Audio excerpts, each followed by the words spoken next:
Hoje eu vou conversar com Roberta Duarte, pós-doutorando agora, né? Mas ainda doutora Tá. Em astrofísica. em astrofísica. Parece coisa de maluco isso daí, cara. Porra, astrofísica. Imagina tu estudar astrofísica. Tava te contando que eu tive problema com o meu professor no ensino médio de eletricidade, meu irmão. Imagina tu estudar. E não é só isso. Tu lida com inteligência artificial, buraco negro, uma porrada de inteligência coisa. artificial aplicada na astrofísica. Para entender a astrofísica, simular buracos negros, simular estrela de nêutrons. Então é isso que eu trabalho. Basicamente simulação com IA. É. E olha bastante pro céu também, não olha? Eu sou da parte que não olha, Tá. é só computador 100% do tempo. Aí chega na parte do momento livre, assim, eu quero tudo menos computador. Entendi. Não quero ficar no computador. Nem jogar um videogame. Jogar videogame sim, porque a TV, geralmente eu jogo no Xbox, né? Então aí é longe, eu fico mais de boa com tela longe, sabe? Tá. Mas geralmente eu pego um livro, vou ler, porque... Ou até tava jogando Silk Song ultimamente. Boa. Bem coisa de nerd isso daí, viu? Bem coisa de nerd, é.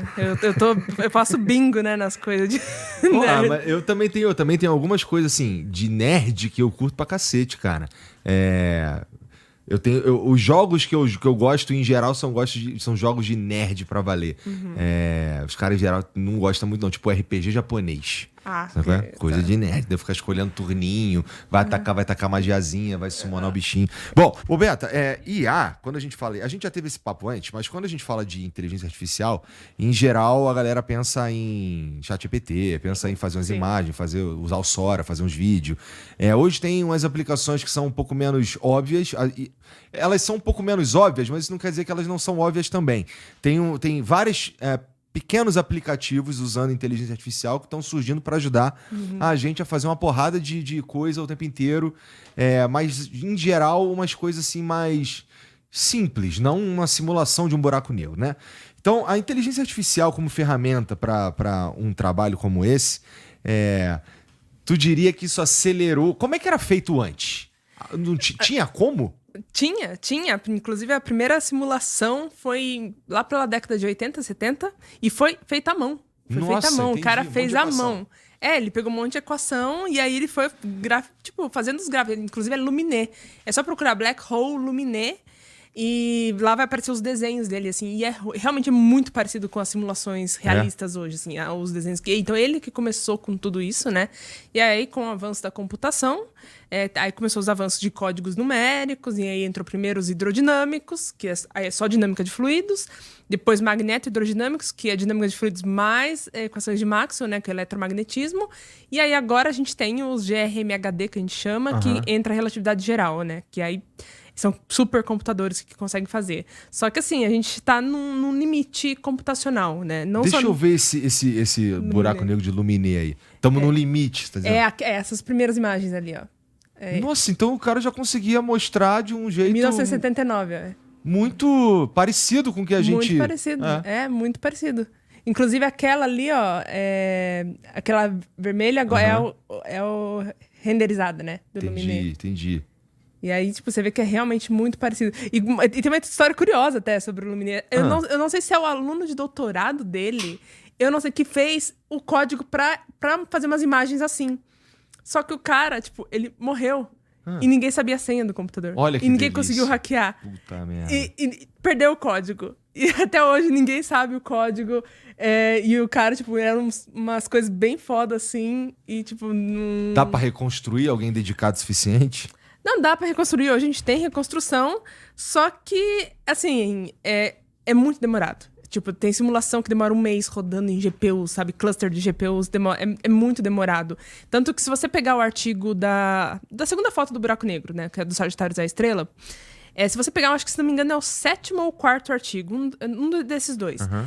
Em um dos parágrafos finais, eles argumentam. Eles falam, olha, a gente não conseguiu extrair muita física da foto porque não tem simulação numérica realista o suficiente pra gente conseguir comparar com os dados observacionais.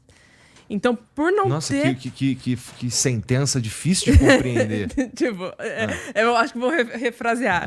Tipo, basicamente, a gente não tem simulações numéricas, né, que é usando essas equações realistas, assim, que em três dimensões, no 4 até 4 dimensões, né, porque a gente tá falando de relatividade geral, mas visualmente 3 dimensões, né?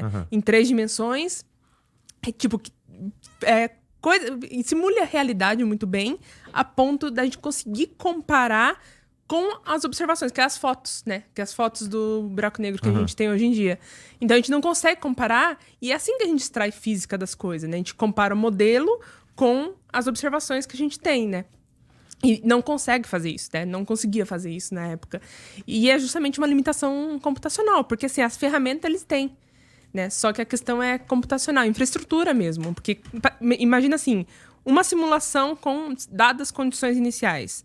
1 mês rodando. Só que você não sabe a condição inicial daquele sistema. Você precisa testar várias condições iniciais. Então, assim, imagina, se você pega 12 condições iniciais, são 12 meses rodando. É 1 ano rodando só para você ter 12. E 12 é muito pouco ainda, assim. Então, a gente chegou num limite da simulação de buracos negros que a gente tá necessitando de uma outra técnica. Aí você pensa, a inteligência artificial é a única técnica? Não. Tem grupos, né, principalmente nos Estados Unidos, que eles fazem otimização em GPU. Né? Então, eles estão trabalhando com códigos otimizados para GPU. Tá. Né? Então, eles fazem um código em CUDA. E estão tentando acelerar nesse processo. Bom, basicamente o que você está falando, deixa eu ver se eu entendi. Quando a gente, em geral, essa programação é feita para rodar em processadores de computador, talvez Normal. x64. O normal. Computador normalzão. CPU. E aí, o que eles estão fazendo é escrevendo um código que tem a mesma finalidade, só que com a linguagem GPU. das GPUs, que é o CUDA. Que é o CUDA. Tá. Isso, Porque as outras linguagens geralmente é C ou Fortran ou C++, geralmente. Tá.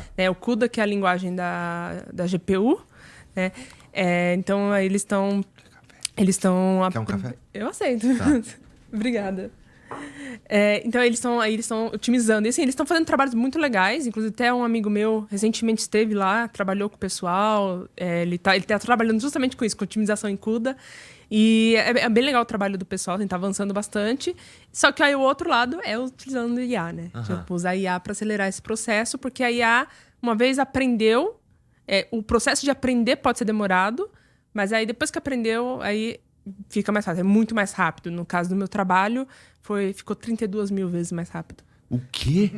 De 3 dias rodando, basicamente foi para milésimos de segundo. Esse é o resultado, assim. Então, e é um sistema que ele nunca viu antes. Entendi. E aí, quanto tempo demorou para treinar? Esse em específico demorou cerca de 3 horas. Tá. Esse que eu... nem demora tanto, pô. Nem demorou tanto. Até se considerar o treino... muito o ganho é realmente grande. Aí, mas no meu doutorado, que aí a gente estava trabalhando com sistemas um pouquinho mais complexos, né? Porque aí entrou turbulência, então os fenômenos um pouco mais complexos. Estava demorando cerca de 2, 3 dias, mas ainda assim deu cerca de 25 vezes. Então, assim, pensa que num dia, o que você demoraria um dia para rodar, você consegue fazer 25 simulações em um dia. Né? Então, já é um ganho razoável. Entendi.